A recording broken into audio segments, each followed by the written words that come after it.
Hola, ¿cómo están? Buenas tardes. Qué gusto saludarlos. Hola, Gaudí, ¿cómo estás?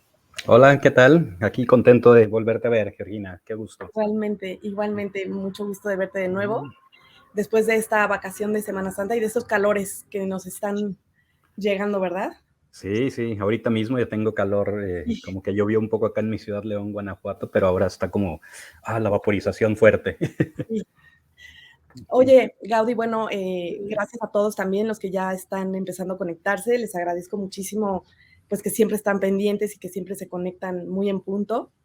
Y Gaudí, permíteme presentarte para si es que hay alguien que no te conozca. Gaudencio Rodríguez es licenciado en Psicología Clínica por la Universidad de Guanajuato, maestro en Psicoterapia Analítica de Grupo por el Centro de Estudios Superiores de Análisis Grupal, diplomado en Derechos Humanos y Grupos Vulnerables por la Procuraduría de los Derechos Humanos del Estado de Guanajuato, diplomado en Abordaje Multidimensional del Trauma Complejo por la Fundación América por la Infancia. Actualmente es capacitador de centros de asistencia social públicos y privados y sistemas DIF, consultor de la UNICEF en temas de crianza positiva y buen trato de 2020 a 2021, miembro del Sistema Municipal en León de Protección de Niñas, Niños y Adolescentes como representante de la sociedad civil y autor del libro Cero Golpes, 100 ideas para la erradicación del maltrato infantil. Bienvenido nuevamente, Gabriel. Gracias, gracias, Georgina. Pues estoy puesto para que podamos charlar de este tema que nos apasiona. Sí, exactamente, que nos apasiona. Pues le comento a las personas que nos están escuchando que el 9 de abril fue el Día Nacional de la Adopción en México. Es el día que se celebra la adopción en México. Y bueno, seguimos en abril y por eso es la razón de esta charla contigo, Gaudí, porque pues queremos seguir visibilizando la adopción en nuestro país y conmemorando el día, que no celebrando, porque hay también un poco de ahí, pues, personas que dicen no, no hay nada que celebrar, ¿no? De un abandono, de un maltrato y de la separación de los niños de sus familias de origen. Pero sí es importante conmemorarlo y hablar de adopción, pues para seguir trabajando y que esto vaya mejorando cada día, ¿no? Y qué mejor que hablar contigo, Gaudí, que la verdad es una voz súper reconocida de la adopción en México ya. Hablar contigo ya es como hablar, ya es tu apellido, ¿no? Es hablar de adopción. Tienes mucho conocimiento y pues es un gusto tenerte aquí. Gracias. Me haces, o sea, me estimula la respuesta de que efectivamente a lo que dices, y porque yo egresé de la licenciatura de psicología hace 25 años y mi primer trabajo formal fue en un centro de asistencia social donde se atendían a niñas y niños menores de 6 años de edad en situación de violencia extrema, ¿no? La autoridad los sistemas de protección se activaban ante el maltrato, la violencia, lo llevaban a nuestro centro de asistencia social, que era de sociedad civil, era privado, pues, y pues ahí le dábamos la atención a él y a sus familias en los casos que así correspondía. Y en ese lugar me quedé trabajando más de una década, ¿no? Trabajé ahí casi 13 años Sí, y fue como una tremenda oportunidad de conocer como los claroscuros del ser humano, ¿no? Es decir, ser testigo de los niveles tan extremos de destructividad, de violencia que puede alcanzar un ser humano que redunda en lastimar a su propia cría, ¿no? A niveles tan extremos como para que la autoridad tuviera que intervenir. Y por otro lado, también pude conocer el despliegue de habilidades para el cuidado, para la recuperación, los niveles de solidaridad, de fuerza, de valentía que el equipo que atendía o atendíamos a esa población desplegábamos junto con el respaldo de la sociedad civil, ¿no? Gente que se declaraba como sin fuerza como para poder atender de manera directa, pero que sí aportaba con donaciones de tiempo, de dinero, de muchas cosas. Entonces, como que tuve la oportunidad de ver esas dos caras y para algún porcentaje de esa población que llegaba al centro de asistencia social, eh, pues la adopción era una alternativa, ¿no? Después de que la autoridad hacía su estudio y encontraba que era un caso de violencia grave, donde incluso había causal para pérdida de patria potestad, pues bueno, el caso era presentado a las autoridades correspondientes, y cuando la pérdida de patria potestad era el resultado, pues entonces había que trabajar en la restitución del derecho a vivir en familia, que curiosamente esta es una expresión que usamos, no la usábamos cuando yo trabajaba allá hace más de 2 décadas, ¿no?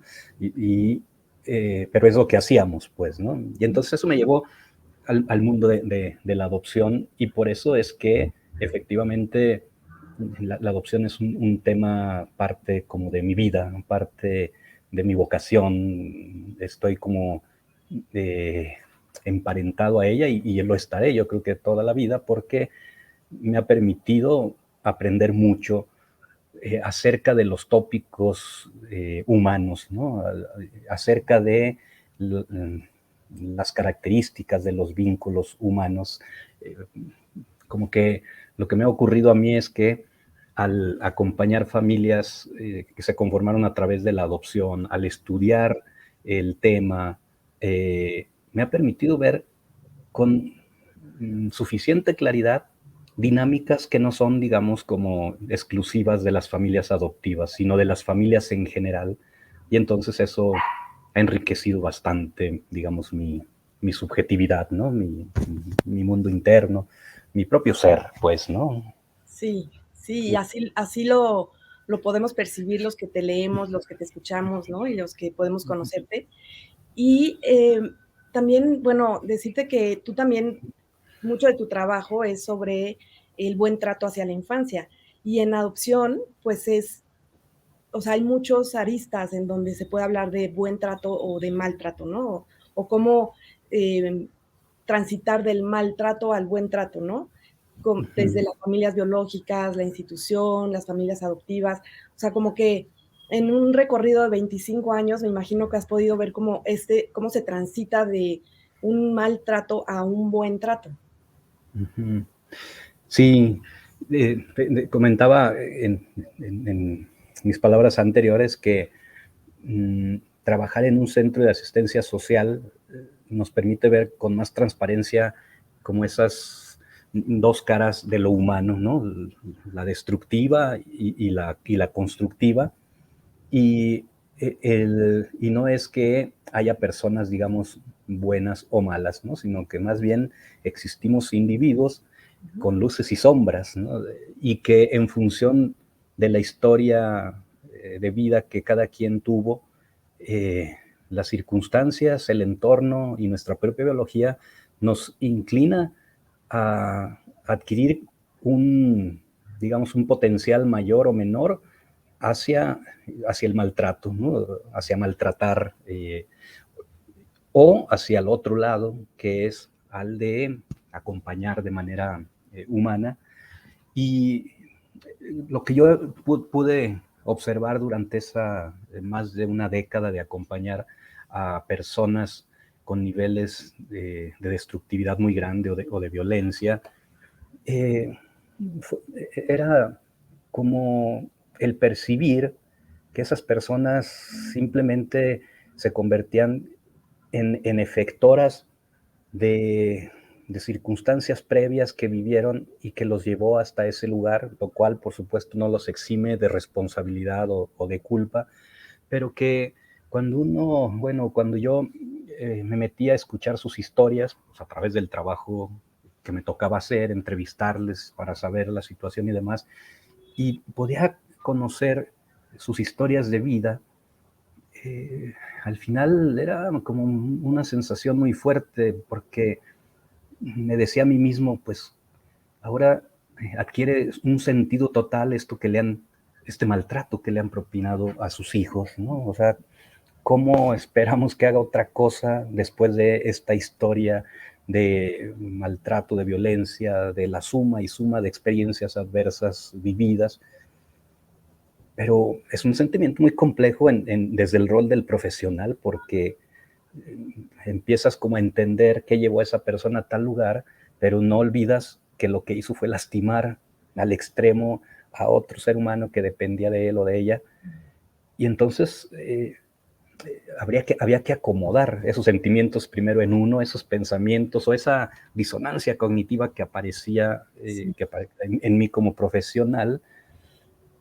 Pero el resultado de hacer todo este proceso de conocimiento, reflexión, análisis, estudiar, obviamente, qué nos dice la literatura en el tema, qué nos dice la investigación en el tema, pues lleva al final a poder asumir la complejidad del ser humano, pues, ¿no? Y saber que no somos biología solamente, no somos cultura solamente, sino que somos el resultado de la interacción entre nuestra biología y el entorno, la cultura en la que se crece. Y entonces, en ese sentido, cómo pasar del maltrato al buen trato, cómo ayudar a las personas a poder transitar de un lugar a otro, es una cosa muy compleja, porque primero hay que lograr tal cosa con uno mismo, ¿no? Porque cuando trabaja, bueno, me ocurrió que al trabajar con esta población, permitían que me fuera dando cuenta que guardando las dimensiones yo mismo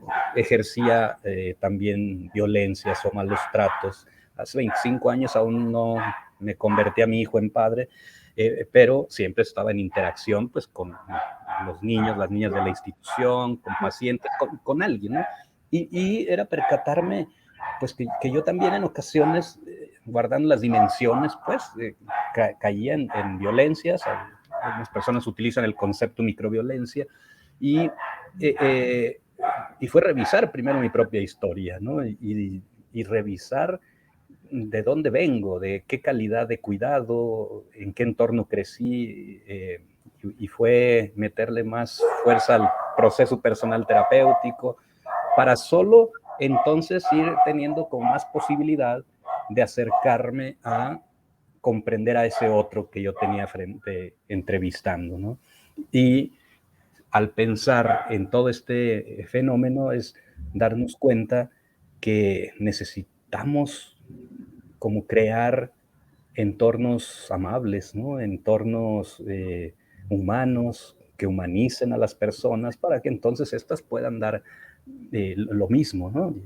Porque en el caso de las personas que ya incurrieron en violencias graves y extremas, también hoy sabemos con mucha precisión que son gente que vivió trauma, y no un solo trauma, sino la suma de estos, es decir, vivió trauma complejo, y eso impide que desde su voluntad sean mejores papás, sean mejores mamás.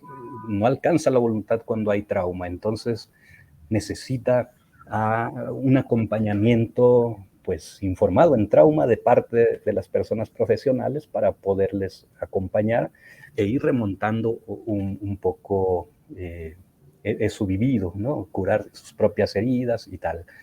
Por eso, bueno, me escucho diciendo esto y es por eso que más vale trabajar en la prevención, ¿no? O sea, porque después rehabilitar consecuencias de traumas profundos es posible revertir, sí, pero también hay límites. Cuando se ha hecho mucho daño a una persona por mucho tiempo y sin apoyo de la comunidad, híjole, revertir eso es muy complejo, es muy difícil. Eh, es por eso que en la segunda década, una vez que dejé de trabajar en la atención, decidí meterle mucho trabajo a la prevención, y es lo que he venido haciendo, digamos, en la última década. Así es. Y me encanta toda esta reflexión que haces, de verdad, porque creo que es muy humano, muy humana tu reflexión, ¿no? O sea, demuestra tu humanidad, pero también nos ayuda a desestigmatizar también a las familias biológicas, ¿no? La madre biológica, que es una figura que tiene mucho estigma, ¿no? Parece que es la mala del cuento, o la irresponsable, o la que no tomó una buena decisión, o los que maltrataron, ¿no? Sí, Y la verdad es que hay que ponerse como en el lugar de la familia biológica, de la madre biológica, pues para poder comprender y para poder integrar, ¿no? Yo como mamá adoptiva, ¿no? Poder integrarla a mi vida, a mi historia, porque es la mamá de mi hija, ¿no? Entonces, claro. para que mi hija también pueda de alguna manera integrarla de una forma más sana, sin tanto eh, ruido, ¿no? En su cabeza de si fue bueno o malo lo que hizo, ¿no? Sin tanto juicio, sino una Sí, atención y compasión, ¿no? claro, porque, y ahí es donde yo usaba la expresión, es tratar de reconocer la complejidad de lo humano, ¿no?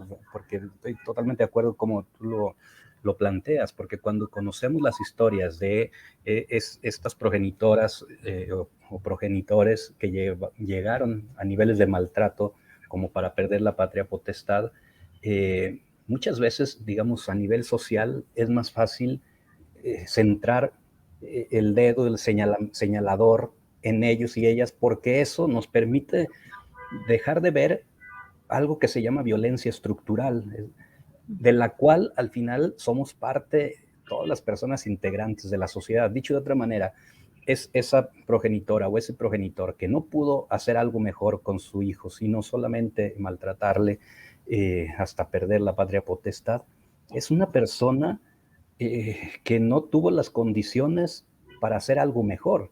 Y esas condiciones las tiene que garantizar el Estado. Y en el Estado estamos todas las personas, las autoridades, las instituciones, y también públicas, pero también las privadas, también el funcionariado público, así como la sociedad civil, que somos cada individuo, donde todo mundo tenemos un nivel de responsabilidad de cuidar al prójimo, ¿no? No solo a las niñas ni adolescentes, sino al par, a las personas. Entonces, cuando hay un progenitor, una progenitora que no logra una parentalidad suficientemente buena, tendríamos no que señalar hacia allá solamente, sino también preguntarme yo como miembro de la sociedad, ¿qué hice o qué dejé de hacer para que esta cosa terminara ocurriendo? Entonces, cuando uno ya entiende que la violencia estructural está ahí y de ella formamos parte todo el mundo, entonces esto se complejiza un poco más y uno se vuelve como más responsable, ¿no? El fenómeno, donde por supuesto el responsable de la violencia es quien lo ejerce, pero tenemos implicación todas las personas de alrededor que no hicimos algo para que tal persona llegara a niveles de humanización más alta, ¿no? Y eso, asumirlo es doloroso, pero al mismo tiempo, por lo menos en mi caso, pues me ha generado este sentido como de humildad, pues, ¿no? Y de empatía, como usaste tú la palabra, para entender que todas las personas adultas que criamos estamos haciendo lo mejor que podemos con las condiciones y recursos que tenemos. Y quien lo hace de una manera más competente, más atinada, es porque tiene mejores condiciones para hacer tal cosa. Y quien termina incluso maltratando, llegando a ese extremo, es que eso es lo que tenía. Y entonces es la sociedad la que tendría que preguntarse en qué fallamos, por qué llegamos tarde con esa persona cuidadora. Y esa pregunta, pues ya ahora sí nos involucra totalmente, ¿no? En la situación. Así es como en Contigo desde el Corazón tenemos como un lema que dice, la adopción nos toca a todos. Y eso es justamente lo que queremos comunicar, ¿no? Nos toca a todos, no solamente a las instituciones, no solamente al gobierno, no a las profesionales o a las familias adoptivas, ¿no? Nos toca a todos, y por eso es importante hablar y hablar y hablar de adopción, ¿no? Y bueno, tú has hecho todo un trabajo, ya nos contaste en la institución, ¿no? En tu experiencia en la institución en León, y hiciste un ensayo hace un tiempo que se llama Encerrados, hablando precisamente de las instituciones. Y ahí dabas bueno, hay algunas cifras que hay por ahí, ¿no?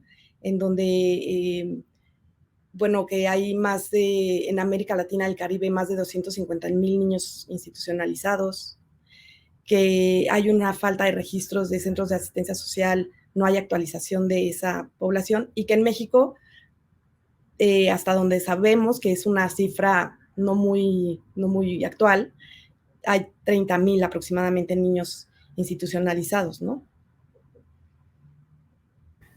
Sí, pero estoy cerrando y abriendo mi micrófono porque tengo un perro de vecino que se pone a ladrar y lo están escuchando. Entonces, Ese bueno, es el gaje del oficio de los enlaces virtuales. Pasan cosas en las casas y es normal. claro, y además tienen derecho a ladrar. Bueno, sí, conservo todavía un ejemplar de ese ensayo que fue obtuvo una mención honorífica en un concurso de ensayo que hizo la Suprema Corte de Justicia en la edición del 2013, y en el 2014 la Procuraduría de Derechos Humanos del Estado de Guanajuato lo editó, hizo algún tiraje, y la razón de escribir tal cosa fue 2013 que presenté ese ensayo, y mucho tuvo que ver con la falta de información. Una de las observaciones del Comité de los Derechos del Niño de Naciones Unidas, que si la memoria no me falla, es como del 2006, o sea, hace muchos años, recomendaba a nuestro país que trabajara en saber y tener un registro de cuántos niños viviendo en centros de asistencia social existen, cuántos centros de asistencia hay, en qué condiciones está viviendo esa población. Y la otra recomendación era ofrecerle alternativas familiares, porque su derecho es a vivir en familia, no en instituciones. Entonces es una recomendación que ya tiene más de una década y que nuestro país, bueno, al día de hoy no ha hecho la tarea completa, porque efectivamente pude ir rescatando algunos números que son los que mencionaste, pero al día de hoy no sabemos con precisión. Esa cifra en México de alrededor de 30,000 es una cifra no vieja, es más bien reciente, más o menos reciente, pero porque el INEGI la oficializó, creo que como en el 2019, pero es curioso porque hace mucho tiempo el DIF nacional había hecho una proyección de que si la tendencia de internamiento de niñas y niños se mantenía, calculaban que para el 2010 habría en instituciones alrededor de 28,000 y tantos, casi 29,000 niñas, niños, adolescentes en los centros de asistencia social. Pero era una proyección, ¿no? No era un diagnóstico, un censo, sino una proyección. Y tiempo después INEGI la da como una cifra, al parecer sí derivada de un cierto censo, pero pues por supuesto que es una cifra muy sumida, ¿no? O sea, la pura realidad es que todavía no sabemos con precisión porque se ha estado trabajando a nivel nacional en la creación de un sistema de registro, está avanzado, etcétera, pero todavía no es confiable, actualizado y demás. Y bueno, que estemos mencionando este suceso nos da cuenta, pues, del riesgo y la gravedad de este sector de la población infantil. Si nuestro Estado no sabe, nuestro país no sabe cuántos son, dónde están, en qué condiciones vive, eso es peligrosísimo porque, o si se asume que las cifras son 30,000, pues imagínate el recurso económico que se le va a destinar a ese tema, muy, muy poco, ¿no? Entonces, escribí Encerrados, pues es para eso, para ir rastreando información ante la falta de la misma, y pues es un documento que habría que ir actualizando en algunos aspectos, pero que desafortunadamente en mucho de su descripción, la que alude a cuáles son las causas del internamiento, cuáles son las alternativas como para poder resolver la situación, guardan vigencia total. ¿Por qué? Porque hemos ido avanzando muy paulatinamente, pero no a un punto significativo donde le cambie la realidad a esta población, que dicho sea de paso, pues México es muy grande y cada estado de la República Mexicana tiene una realidad diferente. Algunos estados tienen el tema más en su radar, tienen más acciones, están trabajando en pro, otros casi nada, otros regular. Hay diferencias, las reconocemos, pero en el conjunto de nuestro país, cuando entrega informes al Comité de los Derechos del Niño de Naciones Unidas, las observaciones que siguen regresando el comité siguen yendo en la misma línea. En la última observación decía el comité: reconocemos, festejamos la expedición de la Ley General de Derechos de Niños y Adolescentes 2014. Sin embargo, seguimos exhortando a que busquen alternativas familiares para quienes viven. Entonces, hay avances, pero son, yo creo que en la actualidad, más de formalidad, más de forma, en términos, digamos, de marco jurídico, pero la creación de programas que impacten favorablemente en la restitución de derechos de esta población infantil y adolescente todavía está por llegar, ¿no? Sí, exacto. La cultura de adopción es muy pobre, ¿no? Y bueno, yo vengo escuchando esto desde hace 20 años, que adopté 22. Entonces, sí, sigue, es muy lento. O sea, sí hay avances, pero son muy lentos. Y ahorita que mencionas que cada estado tiene como su proceso, su ritmo, pues también cada estado tiene su ley, no hay una ley nacional, ¿no? Y eso tampoco ayuda mucho. Sobre todo a los niños, ¿no? A los niños que están en las instituciones. Sí, sí, porque eso lo que genera es que entonces cada estado de la República pues haga una intervención de acuerdo a su marco jurídico y entonces son realidades diferentes. Y si pensamos un poco en el tema específico de la adopción, es una figura que necesita, o una institución, la adopción, que requiere de mucho trabajo también, ¿no? Digamos, uno de los avances que a través del tiempo hemos ido observando es que paulatinamente se ha trabajado más como en la clarificación de la situación administrativa, familiar o jurídica de niñas, niños y adolescentes que están en los centros de asistencia social. Y producto de eso es que existen algún número de ellos que hoy mismo podrían ser adoptados porque están liberados, la patria potestad quedó liberada, pero algo está ocurriendo que no están siendo adoptados. Y hay muchas variables que lo explican. Algunas están relacionadas con las instituciones públicas que son las responsables de la gestión de la adopción, que son quienes han de, digamos, promover la figura, evaluar a las parejas, capacitarles, acompañarles hasta que les corresponda una adopción y después de ella sería útil que la hicieran, cosa que no está ocurriendo. Pero hay otras variables que también tienen que ver con la propia motivación de las personas hacia la adopción, ¿no? Este universo de niñas, niños, adolescentes que pudieran ser adoptados y no lo son, en muchos casos es porque quienes ya tienen un certificado de idoneidad no tienen la expectativa de ese perfil de niño. ¿De qué niños, niñas, adolescentes estamos hablando? Pues son quienes tienen alguna característica que complejiza probablemente el deseo de quien adopta. Estamos hablando de niñas, niños grandes, adolescentes, grupos de hermanos, algunos con alguna discapacidad, y en Cero Golpes yo he mencionado una categoría que casi nunca se menciona, pero que a mí me ha tocado observarla y tiene que ver con los niños o niñas que no tienen los estándares de belleza de los adultos. Para decirlo así rápido, niños considerados feos, ¿no?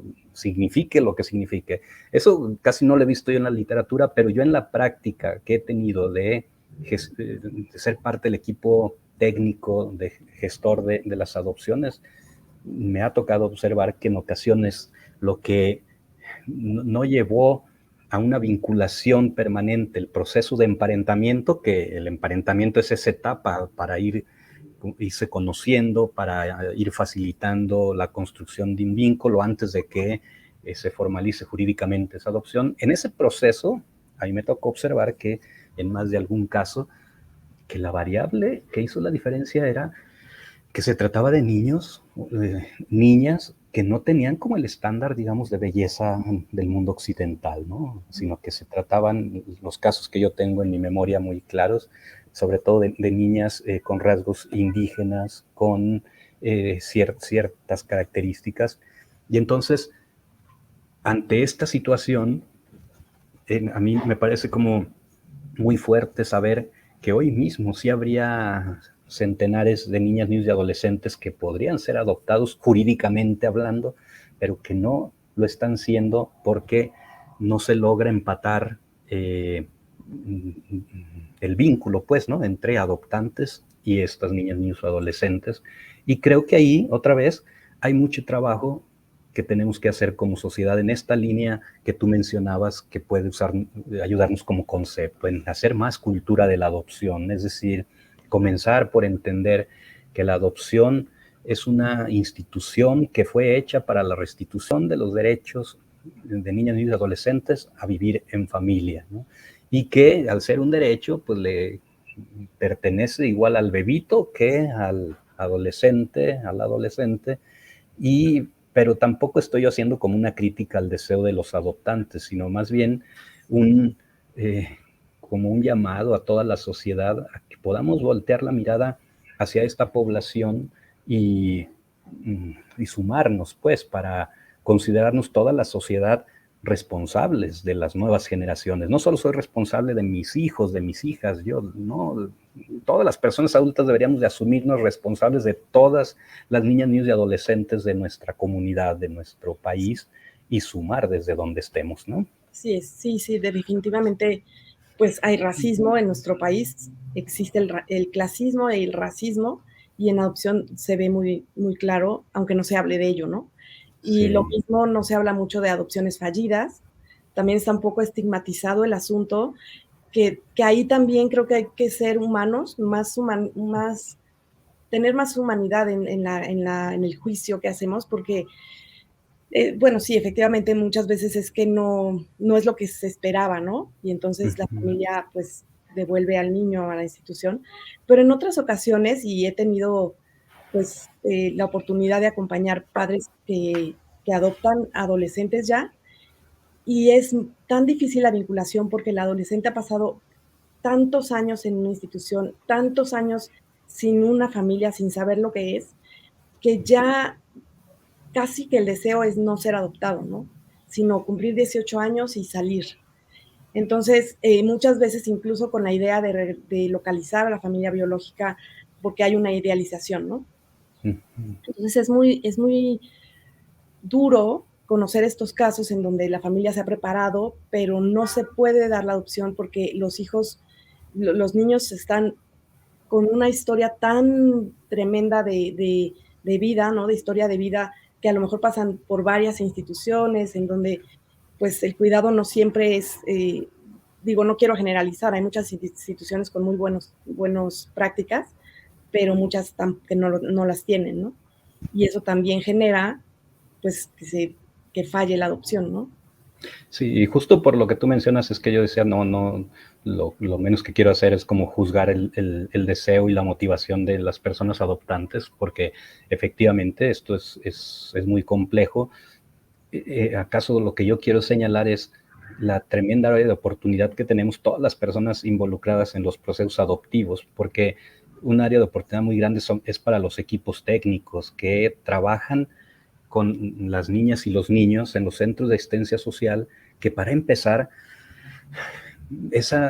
debería ser una medida temporal, transitoria, Sí. y ya quedó eso en nuestro marco jurídico mexicano, digamos, pero aún así sigue sin, o sea, esas medidas que se suponían temporales terminan haciéndose crónicas, ¿no? Y entonces no deberían de pasar 3 años, 4 años, 8 años o toda su vida en un centro de asistencia social. Recuerdo yo mucho, olvidé en este momento su nombre, pero me impactó bastante. Era una colega de Argentina que ella creció en instituciones y bueno, una mujer muy resiliente que se convirtió en psicóloga y ahora trabaja en pro de esta población. Ella decía con toda la autoridad que le da su historia de vida y su preparación científica en el tema, ella decía que esa cronicidad de niñas, niños y adolescentes en los centros de asistencia social es un crimen de lesa humanidad, ¿no? ¿Por qué? Porque sabemos desde la ciencia que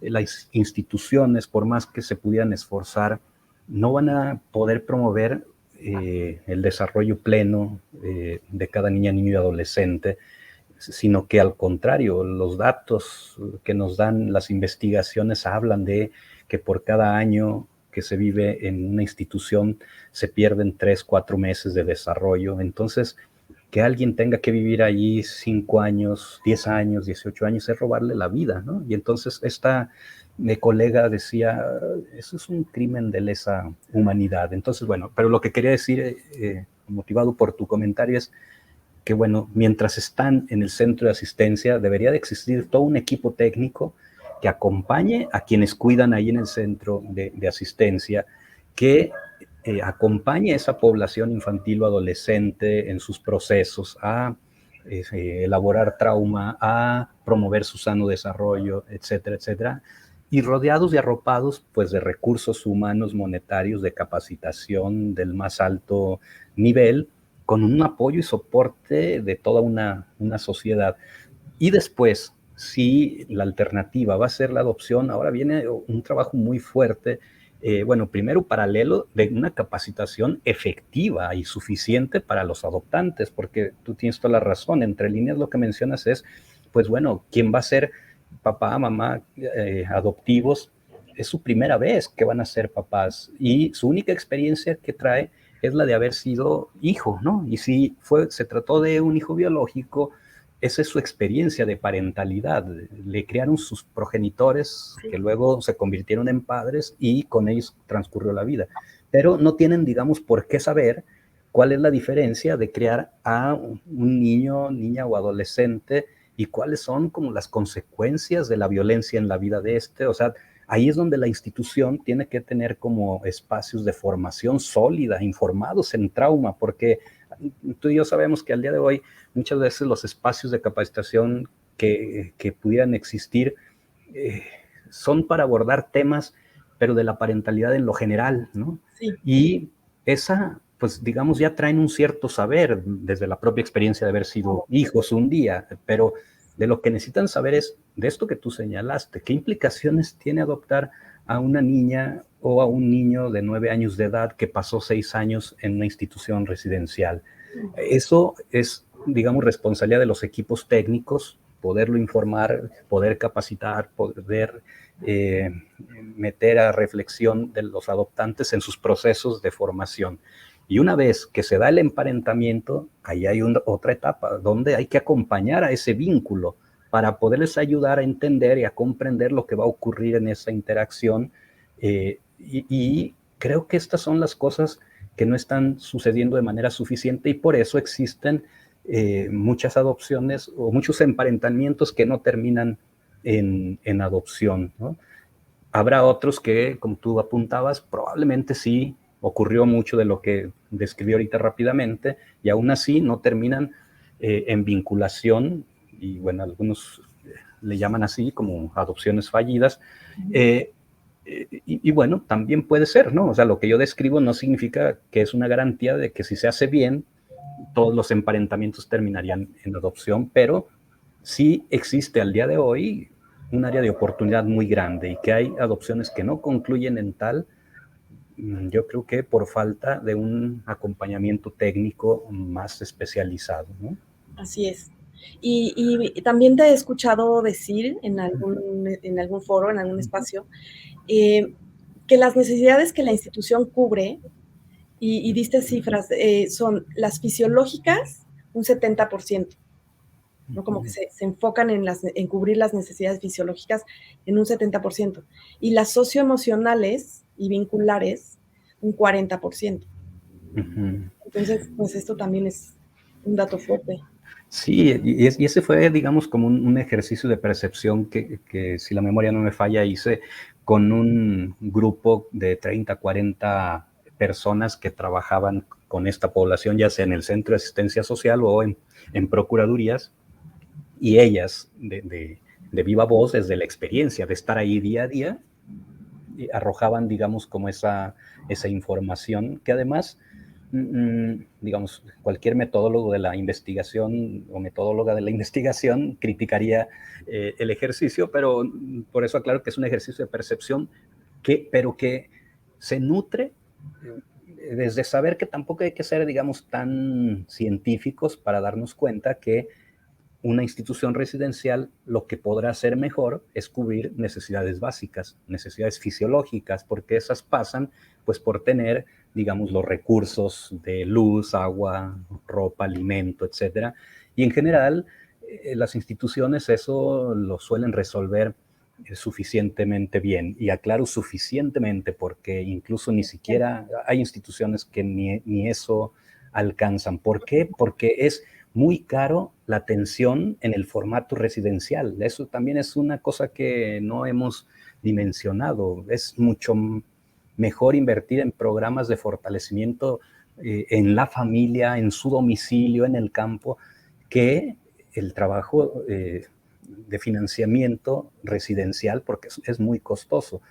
Pero la idea pues es que este grupo arrojaba eso, ¿no? Y decía, pues creo que lo mejor que cubrimos son las necesidades de tipo básico, pero las necesidades de tipo vincular, de tipo socioemocional, incluso de tipo moral o valoral, eh, yo creo que apenas un 40%, es decir, salimos reprobados si usamos la estándar de porcentaje, ¿no?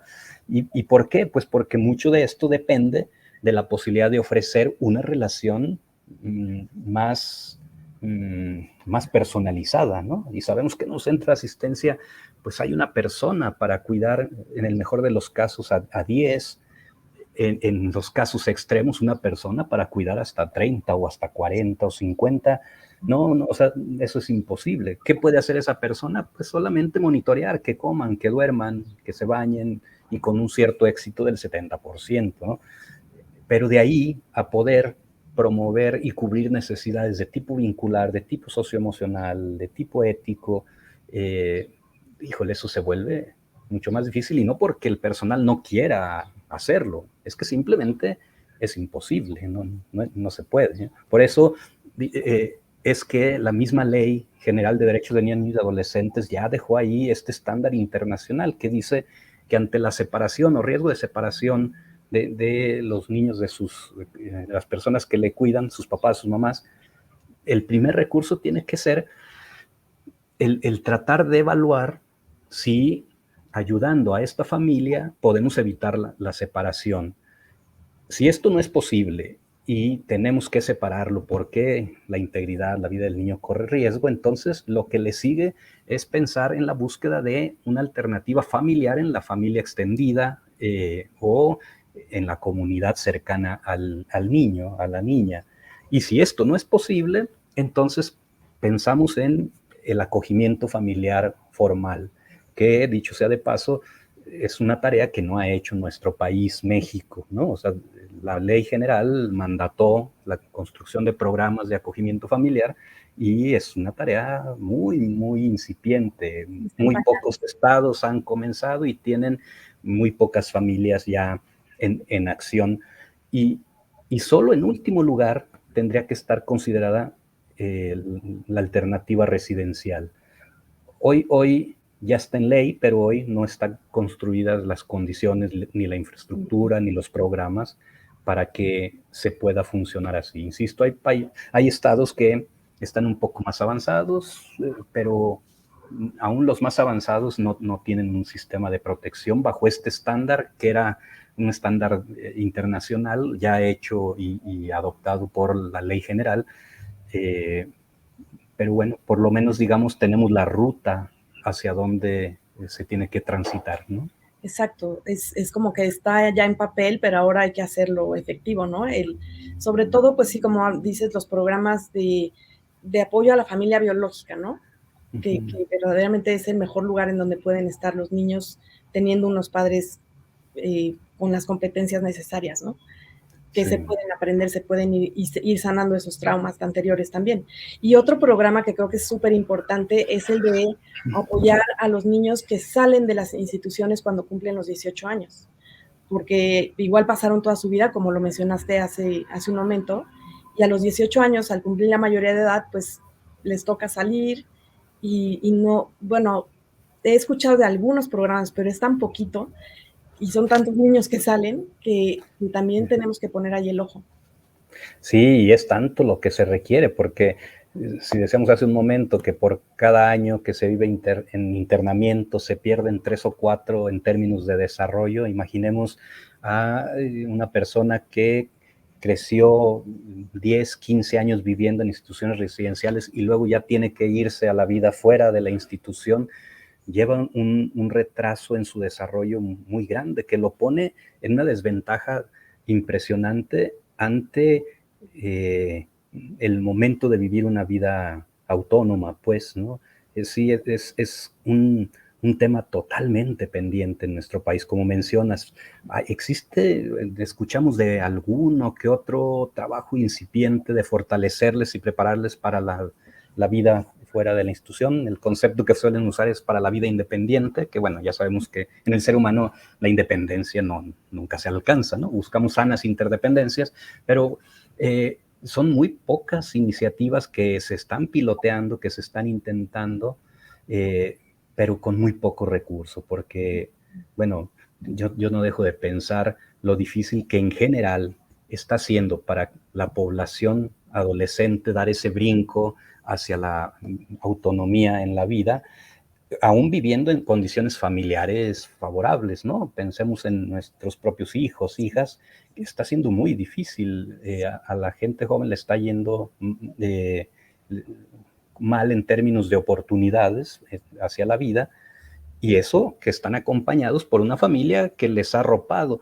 Bueno, imaginemos el tamaño y la dimensión de complejidad a la que se va a enfrentar un joven o una joven que creció en una institución donde le podrían cubrir al 70% sus necesidades básicas, a un 40% las vinculares, las socioemocionales, las cognitivas, las éticas, morales, pues lo mandamos en una desventaja total hacia a la sociedad, ¿no? Entonces, como que veo cómo avanzan nuestros minutos de charla acá y me quedo pensando en que quien nos haya tenido paciencia para escucharnos ha de estar diciendo, pero ustedes están platicando puro drama, pura cosa triste, ¿va? Pero pues si es así, es porque así está esta situación. Y bueno, yo sé que es un tema que no, como tú mencionaste, del que casi no se habla porque creo que nos interpela como sociedad. O sea, en esto que estamos describiendo, estamos fallando como sociedad, estamos llegando muy tarde con esta población infantil porque llegamos muy tarde con sus padres, madres, con sus progenitoras, progenitores, y ahí hay implicación de algún tipo en toda la sociedad, y bueno, tal vez por eso no gusta hablar de esto, ¿no? Sí, es difícil, pero creo que es importante ponerlo, ¿no? Ponerlo en la mesa, que lo escuchen, que lo compartan, que se hable del tema. Sí ha habido avances, Claro. pero vamos muy despacio, ¿no? Y la Sí. vida pasa más rápido que, o sea, los niños van creciendo, ¿no? Y no se vale que vayan creciendo así. Hay un comentario, hay varios comentarios, pero hay uno que es más como en forma de pregunta, que dice, ¿por qué no se puede ser familia de acogimiento y familia adoptiva al momento de sacar certificado de idoneidad? Al menos en Jalisco no se puede obtener ambos al mismo tiempo y no deberían de ser excluyentes en mi entendido. Uh-huh. Sí, es una interesante pregunta que ha sido, digamos, sigue siendo motivo como de análisis, de discusión, de diálogo en los equipos técnicos que trabajan con estas dos figuras, el acogimiento y la adopción.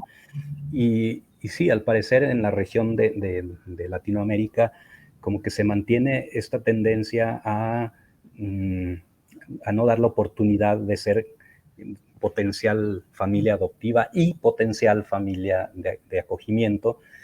Una de las razones que yo le encuentro con cierto peso tiene que ver con que definitivamente la motivación hacia la adopción y hacia el acogimiento tiene sus diferencias. O sea, a ver, la característica central del acogimiento familiar es que esta, por default, se pretende sea una figura transitoria, temporal.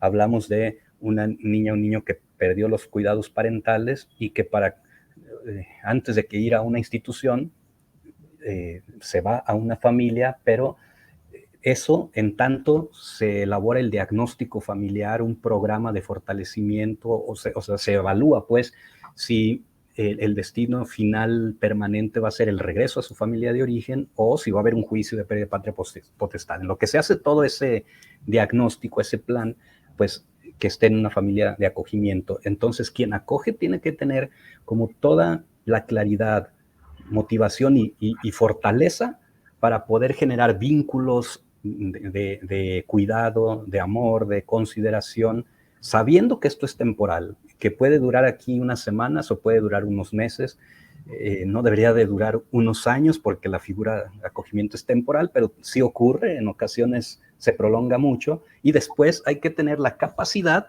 de poderse despedir de esa persona, ya sea para revincularse con la familia de origen o para irse en adopción. Y lo que sí observamos en la práctica es que las personas que traen una motivación hacia la adopción y se la juegan por el acogimiento, les suele costar mucho más trabajo el desprendimiento. Pero aquí vale la pena un paréntesis. Creo que deberíamos de ser también más flexibles los equipos técnicos, en el sentido de que lo que debe de primar siempre en cada medida es el interés superior de esta niña o niño que tenemos enfrente. Y habrá algunos casos donde imaginemos que esta familia sí entró con expectativa específica a un programa de acogimiento familiar, pero por las razones que sean, se prolongó el acogimiento por años y al final el resultado es pérdida de patria potestad y este niño podría ser adoptado.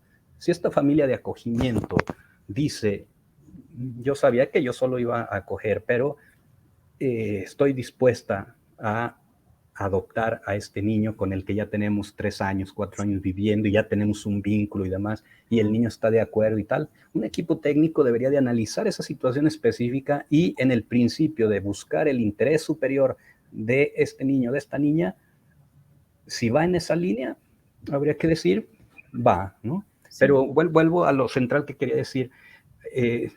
Una de las razones por mantenerla separada tiene que ver con esto que describo, pero también hay que tener la flexibilidad. Sí.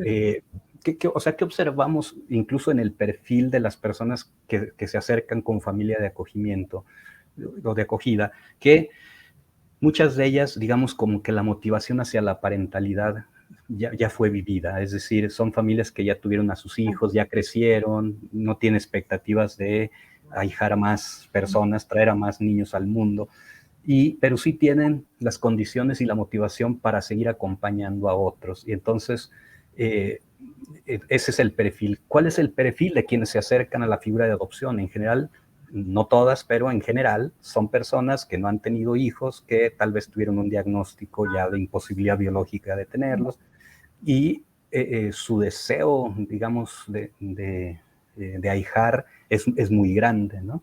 Entonces, bueno, por ahí va el debate, pero es un tema, insisto, todavía motivo de análisis, de reflexión entre los equipos técnicos. Sí, importante, y también importante, pues, hacerlo saber, ¿no? Esta diferencia y la expectativa, pues, que la institución o que las autoridades y los profesionales tienen de la familia de acogida, de la familia adoptiva. También hay que lanzar esa información para que la sociedad lo conozca. Sí. Y bueno, Gaudí, la verdad es que se nos está yendo el tiempo con toda esta plática, que me encanta cómo pones todo tu conocimiento y todo, sobre todo tu cariño hacia el tema, ¿no? Y no quiero que se vaya el tiempo sin que nos hables de el relanzamiento de Cero Golpes.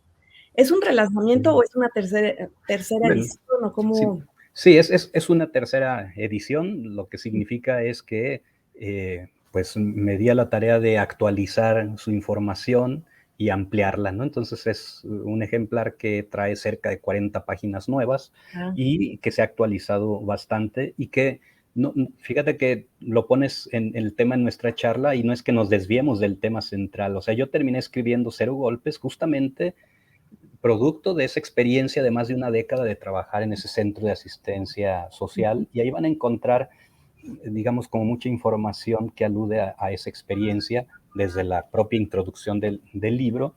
Y Cero Golpes tiene un énfasis, digamos, dentro de los tipos de maltrato infantil, tiene énfasis en castigo corporal y humillante, que es la nalgada, el pellizco, el coscorrón, que también fue una recomendación del Comité de los Derechos del Niño en nuestro país del 2006, partiendo de que pues, el maltrato infantil grave, extremo, hace tiempo que ya está tipificado como delito, ¿no? De hecho, es una causal de pérdida de patria potestad, pero la sociedad no le llamábamos todavía en los hechos maltrato infantil a las medidas utilizadas como disciplina de tipo coscorrón, pellizco, jalón o cualquier otro trato humillante del tipo que sea, sino que le seguimos llamando educación por tu propio bien. Entonces, por esa razón, el comité lanzó la recomendación a nuestro país en ese año, pero desde antes hizo una observación general a los países del mundo, a decir, prohíban por ley, de manera explícita, de manera diferencial al maltrato infantil general, el castigo corporal y humillante. Y a mí eso me hizo mucho sentido, esa recomendación del comité, porque lo que yo escuchaba en ese centro de asistencia social hace 20 años, 25, era que las personas habían llegado a maltratar a ese nivel de peligrosidad a sus crías por la misma razón que otros papás solo le llegaron a dar una nalgada una vez en toda su vida a su hijo. Esa razón era, a mí me fue peor, ¿no? Y eso, o sea, ese haber transgredido nuestro cuerpo a través de las prácticas disciplinarias cuando nosotros estuvimos en la niñez, es lo que lleva a naturalizarlo y a considerarlo como recurso viable. A Sí. quien le pegaron poco, le castigaron físicamente poco, pues le va a pegar menos a su hijo probablemente, pero a quien le pegaron mucho también le va a pegar menos, pero ese menos sigue siendo mucho, ¿no? Entonces, bueno, eso me llevó a escribir Cero Golpes, y lo interesante es que con los años no se ha quedado viejo el libro, sino al contrario, con los años se ha venido haciendo más pertinente, porque cuando salió en el 2014, eh, eh, el castigo corporal no era tema en nuestra sociedad siquiera. Yo me sentí un poco solo en los foros, en los espacios, en mis editoriales semanales, porque la gente más bien me decía, oye, qué exagerado, por una vez que le des un coscorrón no le va a pasar nada, al contrario, es para educarlo, tal. Yo empecé a escribir eso en mis editoriales hace cerca de 19 años. Recuerdo, y no voy a olvidar nunca, la cronicidad, porque era cuando mi hijo estaba bebito, tenía 6 meses de edad, ahora tiene 19 años, y desde entonces yo ya escribía sobre el tema, pero en el 2014 que sale el libro, me sentí así como muy, muy solo, ¿no? Bueno, el libro fue sirviendo para ponerlo en foros, espacios y demás, y fue creciendo esto. Siempre estuve participando como con las legislaturas, pues, como para darle seguimiento a esa observación del comité, y a fuerza de empujar, pues, muchas organizaciones de sociedad civil, instituciones públicas y privadas, pues, por fin, el año pasado, en la Cámara de Diputados y Senadores prohibió el castigo corporal y humillante en la Ley General de Derechos de Niños y Adolescentes y en el Código Civil Federal. Y Guanajuato lo había hecho eso desde antes, en el 2015, y ahí pues sí digo con orgullo que fue efecto de Cero Golpes, cuyo contenido incluso sirvió como para la justificación jurídica de esa reforma. Y entonces, pues, Cero Golpes no solo habla de por qué no hay que maltratar a los niños en la crianza, sino cómo sí podemos hacerlo, ¿no? Una tercera parte habla de lo primero y 2/3 partes anuncia recursos, cómo sí podemos crear prescindiendo de prácticas de crianza autoritarias. Y lo que yo agregué en esta última edición, además de casi 40 páginas nuevas, fue cantidad de información que la gente puede seguir hoy, porque esa es la buena noticia. En la última década se ha venido divulgando, ya desde antes se producía, pero la divulgación como de herramientas de crianza positiva, respetuosa, ha proliferado en libros, en textos, pero sobre todo también en materiales gratuitos, ¿no? En esta consultoría que hice para UNICEF fue para producir justamente cursos, materiales sobre crianza positiva y buen trato. Entonces, si ustedes van a UNICEF México Buen Trato, van a encontrar gran cantidad de información gratuita que proporciona UNICEF sobre este tema. Y bueno, Cero Golpes, pues acaba de salir del horno, no va a estar en librerías. La única manera es ahora de adquirirlo en México. Si lo solicitan al mail cerogolpes22, 22 es con número, @gmail.com, pues lo podemos enviar a cualquier lugar de la República. Golpes22 @gmail. Sí. Uh-huh. Y bueno, estaremos viendo cómo podemos hacer, porque han preguntado de otros países cómo conseguirlo allá. Bueno, seguramente lo vamos a lograr a través de alguna plataforma, pero al día de hoy, como acaba de salir, estamos dando la primicia aquí contigo desde el corazón. Muchas gracias. Pues este es el medio, ¿no? Solicítenlo a ese mail y lo Perfecto. enviamos. Ujú. Perfecto, pues felicidades. La verdad es que sí, es un libro que además, la verdad, yo lo tengo aquí en mi consultorio, pero conozco muchas psicoterapias que lo recomiendan a sus consultantes, ¿no? A las familias, a los padres, en escuelas para padres también se utiliza mucho. Entonces es un libro que pues es actual, como dices, y que está siendo muy utilizado y que está pues acompañando a las familias, no solo mexicanas, sino de Latinoamérica o de países de habla hispana, y eso es pues un gran logro, Gaby. Muchísimas felicidades. Pues se trata de sumar, yo fui acumulando con los años artículos, que tengo 15 años escribiendo cada semana en un diario local de acá de Guanajuato, y en algún punto me di cuenta que fui acumulando mucha información respecto a este tema, y a la gente lo fue encontrando útil, primero en esos editoriales, y ahora en un libro que lo que mencionas a mí me entusiasma mucho, porque efectivamente le han encontrado mucha utilidad, desde usarlo como argumento para una reforma al Código Civil, como lo mencionas tú, para recomendarla, ya sea a papás, mamás o incluso a pacientes, porque sí me lo han comentado, que la lectura también evoca recuerdos, evoca vivencias, que luego permite en el espacio terapéutico trabajar con ellas.